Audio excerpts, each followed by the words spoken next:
The 49ers have changed the makeup of the cornerback room. And now there's going to be some absolutely fantastic battles at training camp to see who's going to make this 53-man roster be able to produce on the field for the 49ers, a rebuilt secondary. We're going to talk about all those matchups and more in this episode of 49ers Cutback.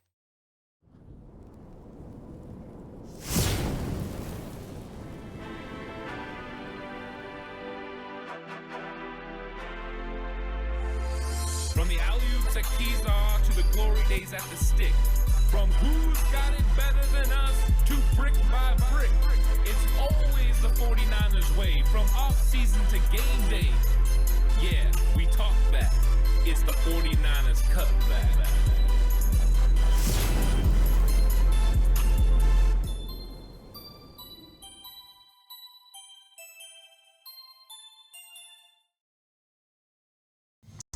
It's 49ers Cutback podcast time. Welcome to the show, everyone. I'm talking about the cornerbacks. The 49ers have made some moves. They've done some things in the draft. They've done some things in free agency. And now we're sitting here looking at a rebuilt cornerback room. And the 49ers have been working on this for several years. They've spent draft capital in the past to find players that fit the scheme. And as time has went, though, the scheme has somewhat changed. But we've seen the 49ers struggle to find the players that could fill the role. It went out, of course, early on in the Kyle Shanahan, John Lynch tenure and got a guy like Richard Sherman who fit that cover three scheme down to a T. He was the perfect example of what a cornerback should be in that scheme. A big, long, physical player who played with great instincts and also was a student of the game. They paired him with a young player in Akilla Witherspoon, and we know Spoon didn't really work out. He had the length, he had the size, he had the speed, he had athleticism, but it just never really worked. Eventually, they landed on a young player named Emmanuel Mosley that was able to step in and play really well. But Mosley's gone, Sherman's gone, and the 49ers have consistently looked for cornerback play at a high level. And they found it when they signed Charvarius Ward in free agency. Once Ward came, one side of this defense was completely set up. Now, of course, in 2021, the 49ers drafted two cornerbacks in that draft, including Ambry Thomas and Deommodore Lenoir. You came out of the 2021 season thinking Ambry Thomas was the next great cornerback. I think that's what a lot of people were thinking. He was starting to make plays. He had a big interception to secure a playoff spot. He was just doing a good job with what his role was. But you fast forward a year later, Ambry Thomas is struggling, and Deommodore Lenoir becomes that guy that steps in and becomes the hyena we all know. So the 49ers have seen fluctuation there, but inconsistencies behind Deommodore Lenoir and Charvarius Ward, who are absolutely studs and set up to help this 49ers defense along the way, has been an issue. 49ers lacked at nickel corner last year with Isaiah Oliver. Deommodore Lenoir had to fulfill that role and still play on the outside in base downs. So the 49ers are looking for a third cornerback that could step in and do the things that you need him to do. And so the 49ers are looking for that right guy to be able to step in and make plays for this football team. Please like and subscribe to the channel if you haven't already. I really appreciate it. If you're listening on audio platform 49ers Cutback on Believe, please give it a 5-star rating. And if you're going to bet with Bet Online. Bet Online is your number one source for all your sports betting needs this season. From baseball, golf, soccer, right up to all the top fights in UFC, MMA, and boxing. Every stat, every matchup, and even live odds and spreads while the games are being played. When the game's over, head on over to our online casino and get in on a game of blackjack or poker or unwind with one of our over 150 slot games. Head to the website today to get in on the action. Use the promo code BELIEVE, that's BLEAV, for your 50% free bet credit on your first deposit up to $250. Bet online, the game starts here. And I think where this competition has to start is with free agency. So the 49ers knew they needed to bring in someone to potentially be cornerback 3 because last year that was Ambry Thomas's role. When Demo would move inside, Ambry Thomas would come in and fulfill that role of the outside corner and the third cornerback. And I know a lot of times when people talk about personnel groupings, the nickel ends up being the third cornerback. but not in San Francisco because Deommodore Lenoir is tasked with that. And let's not make any mistakes. Deommodore Lenoir is the second best cornerback on the San Francisco 49ers roster. You got Charvarius Ward, who's in a league by himself, one of the top five corners in the league. He sets the tone. But then you've got Deommodore Lenoir that does so much for this football team. Playing inside and outside is pivotal to the 49ers' success. And last year, he did a really great job and definitely made everyone take notice of how good he was, that versatility, and just how tough that role is. But now you had Ambry Thomas. And Ambry Thomas dealt with some injuries, that's for sure, and that can't help. Of course, he had the injury towards the end of the regular season, and I think it plagued him a little bit when it came to the playoffs and the Super Bowl.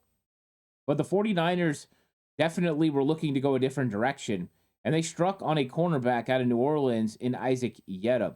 And Yiadom is already getting a lot of people's attention. And of course, he's had my attention for a while because his length and the way that he played at New Orleans last year leads you to believe that he's going to be a legitimate threat to be cornerback 3. He was getting all the first team reps during minicamp because of Charvarius Ward being out after having core muscle surgery. So they're thinking right now that he's that guy that steps in. If him and Lenoir were getting outside snaps, you would like to think that when they go to nickel, Lenoir's going to slide in and Yiadom is going to be that third guy. But he's got to win a competition. And the 49ers didn't just sign him and give him that role. He's going to have to come in and earn it. What are some of the things that has happened during the offseason? Well, the 49ers have had several safeties come in for meetings, and they've left without a contract because they were told they were going to have to compete to get a starting job. Well, that's no different than playing cornerback for the San Francisco 49ers. Now, the thing that makes Yiadom intriguing is the 14 pass breakups, the length, the ability that he showed last season, but also that he's been a veteran. He's played in multiple systems, and you just brought in Brandon Staley to work with Coach Nick Sorensen. Brandon Staley, 2018, is with the Denver Broncos. Isaac Yiadom, drafted by the Denver Broncos to play in Vic Fangio's quarters defense. So there's a familiarity there. But a guy who's played in the system that the 49ers are going to run a hybrid version of. Cover 3, quarters, palms. They're going to run that type of defense. And Isaac Yiadom already has a leg up on it. But he's got to come in and beat out the incumbent. And of course, Ambry Thomas right now is the incumbent. And I think pretty much all of us believe that Ambry Thomas's time in San Francisco could be coming to an end if he doesn't step up and play up to the level that everyone has believed he could since they drafted him in the 3rd round. They had conviction for Ambry Thomas when they made that selection. And he showed moments where you're like, wow, maybe. So your first training camp battle has to be Yiadom versus Ambry Thomas. For Ambry Thomas, it's not just about being cornerback 3. It's about being on this football team. It's about playing in the NFL. And I think the 49ers are needing Ambry Thomas to step up and make some plays. But Yiadom is a different ball game entirely than what Ambry Thomas has competed with before. Last year, the competition for cornerback 3 was Samuel Womack, and Womack has definitely struggled since his rookie season, since getting demoted after week 2, where he was the starting nickel corner for the first 2 weeks. And I mean, that preseason was one of the best preseasons I think we've seen from a cornerback in a long time in San Francisco. Womack was absolutely fantastic getting his hand on the football. So we've seen promise, but he wasn't really challenging Ambry Thomas last year. Darrell Luter Jr. was injured in rookie minicamp and never got a chance to compete with Ambry Thomas last year. In fact, the 49ers had to go out and try to sign players to bring in to compete with Ambry Thomas, a guy in midseason like Jason Verrett. And we know Verrett was going to win the job. They were starting to work him in before he suffered what could be a career-ending injury and another injury in a long line for Jason Verrett, unfortunately. Good guy. Unfortunately, injuries have just plagued his entire career. So Thomas is going to get his first real competition in a little while. I think the closest thing was Demo beating him out for cornerback 2.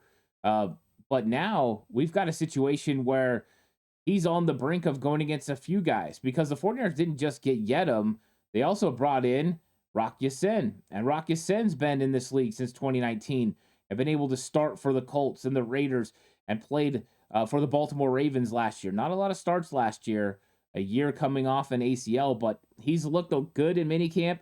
And this is a guy that understands how to play in the NFL and plays with physicality and has enough speed and strength to be able to play the position at a high level. So competition has never been higher for Ambry Thomas because I bring up the guys who came in, got Womack, who he's beat out before, but now he's got a healthy Darrell Luter Jr. And a Darrell Luter Jr. that not only is healthy, but played some last season. He got to experience the NFL. He got to experience all those practices, and now we're getting a more mature and capable player. And people have been high on him since he got drafted, but I think it's going to start materializing. This guy's going to start taking on the ability to play cornerback at a higher level. And you've got 3 more seasons of control, 2024, 2025, 2026 for Darrell Luter Jr. That might be extremely more enticing than Ambry Thomas in the last year of his contract. So Ambry Thomas is in competition with pretty much everyone. And every single competition he loses, he moves further down on the depth chart and potentially off this roster. If he loses to the 3 guys we just talked about, there's a good chance that Ambry Thomas doesn't make the 49ers 53-man roster.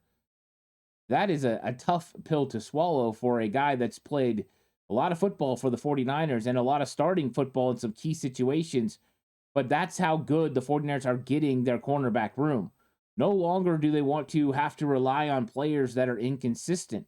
They want consistency from the secondary, because when the secondary and the defensive line are tied together, sometimes the defensive line wins and the secondary doesn't have to cover as long. Sometimes defensive line is struggling a little bit to get home, and the secondary picks them up. And next thing you know, you got an extra second to get a sack, and it's not just a quarterback knockdown.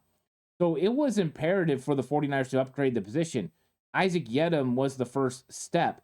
He's definitely going to be somebody that I believe can beat out Ambry Thomas when it comes to training camp. But Ambry Thomas versus Darrell Luter Jr. and Rock Ya-Sin is something entirely different, because you got 2 guys that are on different ends of the spectrum competing with him. You got Darrell Luter Jr., who's a young guy, who's on the ascend, who's got a lot of contract left for the 49ers, a 5th-round pick. I'm sure they want him to work out. He's got length, he's got size, he moves pretty well. I want to see what he looks like in year 2, and this will be the first training camp we'll get to see Darrell Luter Jr. out on the field. But it's going to be exciting. And so Darrell Luter Jr. versus Ambry Thomas is interesting, because Luter Jr. is built like Thomas, but he's more physical. He's got a little bit more weight on him. He comes up on the run a little bit harder.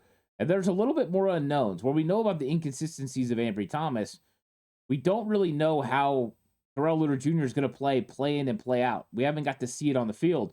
So it's going to be exciting to see him in preseason and see how he works and what he can do, and see if he can win that matchup versus Ambry Thomas, and in a matchup that Ambry ultimately has to win to be able to be on the 49ers roster in 2024. With Rock Ya-Sin, here's a veteran, a lot like what you're getting from Isaac Yedem, a guy that's been around. He's seen it. He's played in multiple systems. He's going to be able to adjust quickly and on the fly. He's going to understand route concepts and what's coming at him. He's going to know how to handle presses and press releases. He just has a good feeling for playing cornerback. It's going to be more about, can his body hold up to the toll that needs to be paid to be in position to play. He made it through the season last year for Baltimore, and now he's come over to San Francisco. So 49ers with 2 real veteran options to play outside, and also a young guy in Darrell Luter Jr. When you're talking about the competition outside, these are the main parts of it. How much will Renardo Green get into that competition? I think is going to be interesting, because the 49ers are definitely looking for Renardo Green to step in and compete at nickel corner, because maybe the best scenario is for Renardo Green to play really well there, so that way in nickel situations, Yamado Lenore stays outside. But right now, I don't know what we're going to get from Renardo Green, so his real competition on the outside, I think a little bit more fluid. The same thing for Samuel Womack. We'll talk about them in a second, because I think that with Nick Sorensen taking over as defensive coordinator, there's going to be a little bit of attention, a little bit more attention for Sam Womack, and he's going to get a little bit more opportunities to prove himself before they make a decision on what could be his last moment in San Francisco. So Outside, that competition's coming down to Yedem, Rock Ya-Sin, Darrell Luter Jr., and Ambry Thomas probably competing for 2 spots.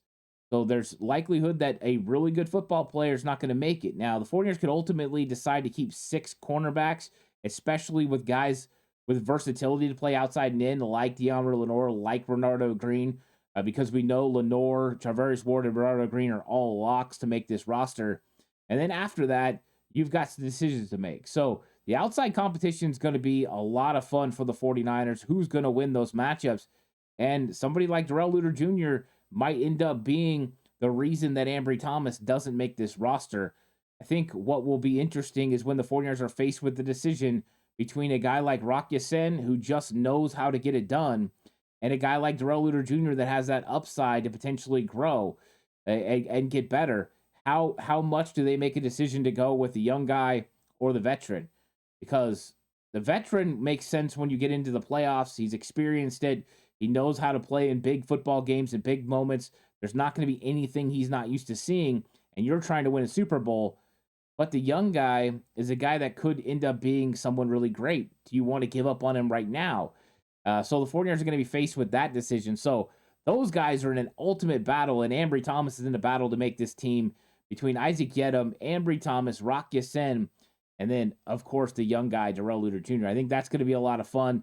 Renardo Green, we'll see what happens with him getting involved. But there's not just a battle on the outside, there's also the battle on the inside. Because while Isaac Yedem is going to be competing with other guys on the outside, his play could also dictate what the 49ers decide. Because the 49ers are trying to find their best trio, their best pairing of outside corners and then the inside guy with the nickel. The trio is what's going to be important. So is your best scenario Lenoir going to nickel with Isaac Yedem and Charvarius Ward on the outside? It could be. That could be the best because nickel you're in 70% of the time. Or will Renardo Green step up enough, or one of these other guys we're going to talk about, that you say, you know what? Our best is Charvarius Ward and Demo on the outside with somebody else at nickel. So the competition at nickel is real. And Coach Nick Sorensen has been nickel coach for 2 seasons. So he's seen this inside and out. He knows exactly what the roles are going to be. And so when I was listening to some of his press conferences during the offseason, I picked up on the fact that he mentioned that Samuel Womack was taking reps again at nickel corner. And I love that because that's where we saw him really flash when he had preseason games that first year of his rookie season. He flashed to the nickel. He made plays, and that's gave him enough opportunity to start. Started 2 games, and of course he struggled when it came to run fits and physicality. But this is a different Samuel Womack. He's been in the pros for a while. He's been physical. He understands the strength and the speed that it takes to play.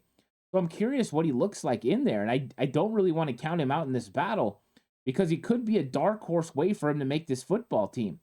And I know that we've put the focus on Renardo Green, and it should be on Renardo Green for the most part. This is a young guy that's coming in, 2nd-round pick, who has a lot of potential. You watch him in college, and he's shutting down some of the best college wide receivers in the league that are coming into the NFL now. So he's been absolutely impressive.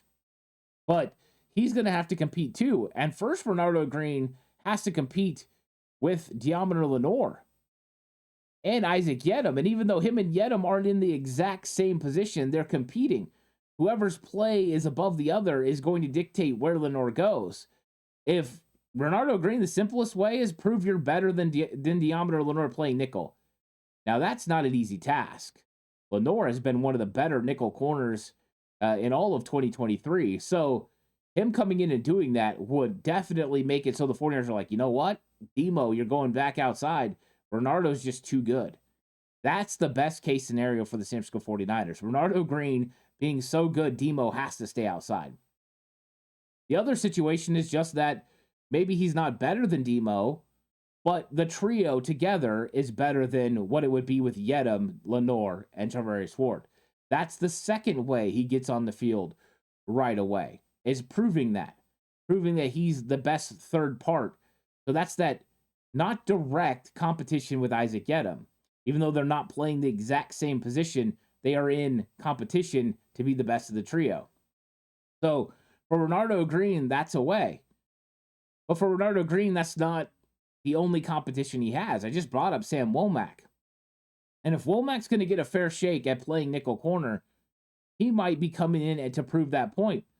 Remember, there was one point, and I know it's been a little while. 2022 was a while down the road, but there was a point when Samuel Womack competed and beat out Deommodore Lenoir for nickel corner. And I know Lenoir was only getting limited snaps. They were doing this Womack thing to him where they had him playing outside more.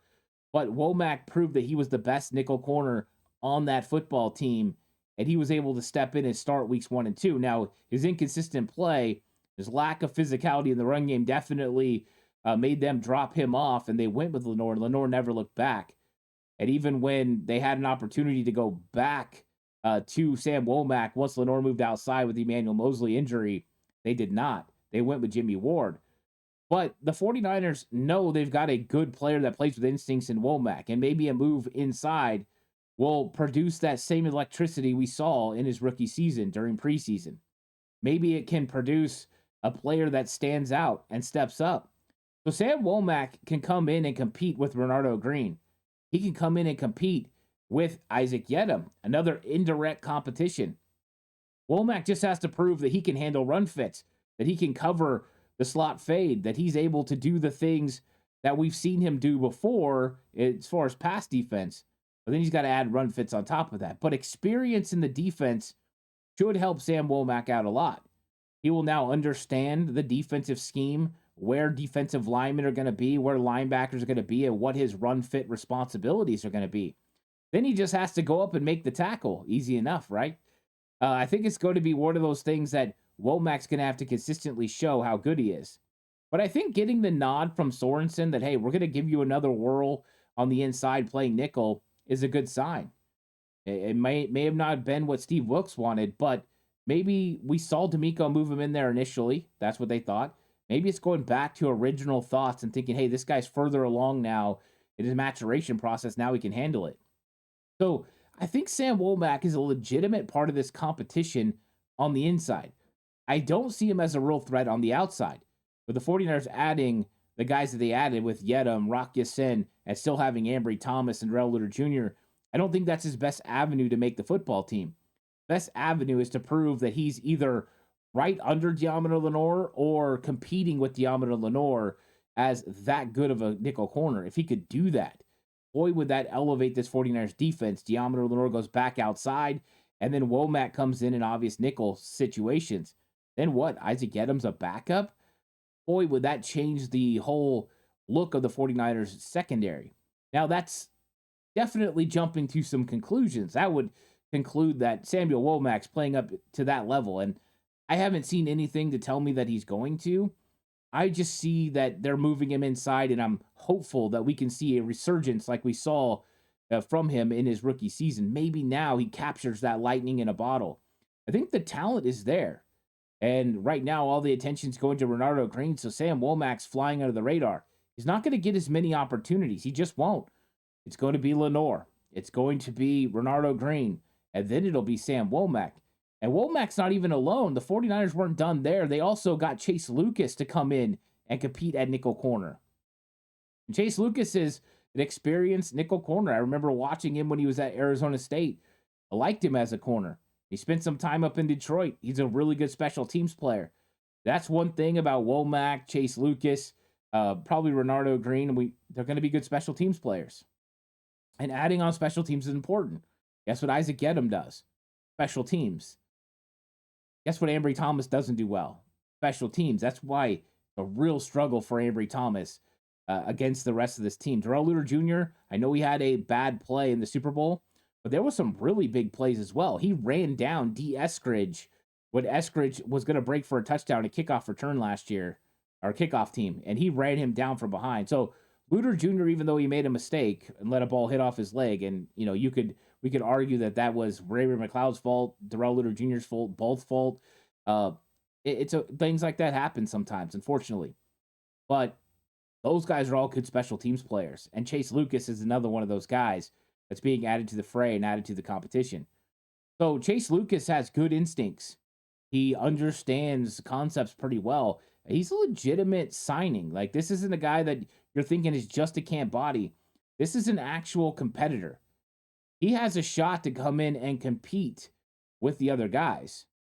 He feels confident in what his role is in the league, and we've seen him compete. So, I mean, he might beat out Sam Womack and put himself right into the fray of him and Renardo Green. That might actually happen. That might be a real competition in training camp. Is Chase Lucas versus Renardo Green. And we know Renardo's going to make the team, but that's a way that Chase Lucas could stay around this football team. Now, I think the likelihood for Chase Lucas is he has a very impressive preseason, and we're excited about him as a player. But then when it comes to 53-man cuts, he gets cut.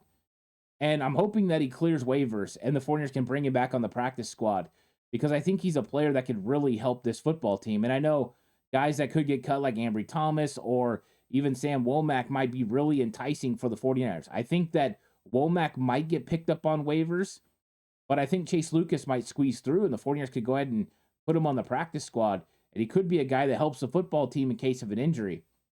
So versatility is number one. And we know that there's some guys on the 49ers team that are more versatile than others.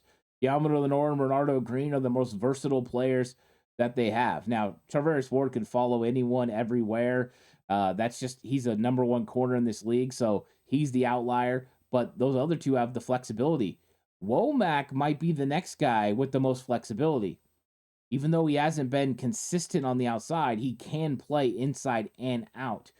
So that versatility helps you when you become a utility cornerback. Your top three guys are the most important. Those are the guys that you need to step in and make plays. After that, you need guys who are suitable backups. One of the most important things as far as a suitable backup could be versatility. We know Renardo Green has that. Do the 49ers wish to have another guy like Sam Womack that has that versatility as well? Those are going to be ways to make this football team. So when we're talking about these battles, I think the odds-on favorite to win the battle on the outside is going to be Isaac Yedem. And I think Darrell Luter Jr. is right there with him. I think those guys are going to be competing because I don't know exactly what we're going to get from Rock Ya-Sin. Now, when I get out to training camp, maybe I'll see Ya-Sin and he'll be playing at a high level. We'll say, hey, Rock Ya-Sin is legitimately in the mix. And the 49ers might decide to keep all three of those guys because you could have the two veterans and the young guy in Darrell Luter Jr.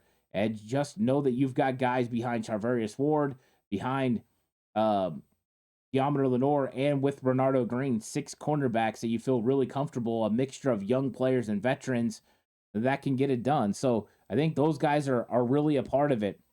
And then the guys that are on the fringe, that are not just on the fringe of competing, but on the fringe to maybe not make this roster. You're looking at Ambry Thomas, you're looking at Chase Lucas, and also with Samuel Womack. So there's a chance that if Womack doesn't really impress this year, he's got his back against the wall, he could be on another football team. Same with Ambry Thomas. And so the 49ers got a lot of battles going on in the secondary. When it comes to cornerback, these are some of those ones. And I think some of the indirect competition is going to be exciting. What's the best, 3 players in the secondary for the San Francisco 49ers when they go nickel? Nickel is such an important package now with the amount of teams that run 11 personnel. So it's really interesting to see who wins these matchups. I think that Isaac Yedem is going to be the third cornerback. I think that's the best 3-man group with Lenoir, Charvarius Ward, and Isaac Yedem. I think that's the best 3. I think he's going to win the battle on the outside. I think Lenoir will play inside early. I think at some point Renardo Green might be capable to step in, and then we'll see if he elevates his game enough to take and be a better 3 with Lenoir. Lenoir goes back outside. That could happen. I think those are your 4 top cornerbacks. Then you're in an absolute battle for cornerback 5 and 6. If you go 5, Darrell Luter Jr., Rock Ya-Sin seem to be the most likely to get that spot, the veteran versus the young player with upside. And if they go 6, then Samuel Womack's a part of the competition. But I think this could be the end of the road for Ambry Thomas, making this football team. No versatility, no real help on special teams. I think puts him in a bad situation. And the 49ers are prepared to move on from him. But let me know what you think in the comments section about who you think the best 3 are going to be. Who you expect to start early? Do you expect Renardo Green to win and they go Lenoir, Green, and Charvarius Ward? I'm curious what you guys have to say. Please like and subscribe to the channel if you haven't already. Really appreciate it. If you're listening to audio platform, 49ers Cutback on Believe. This episode is brought to you by Bet Online. The game starts here. I'll catch you guys on the next one. Until then, stay safe. Remember, the right way is always the 49ers.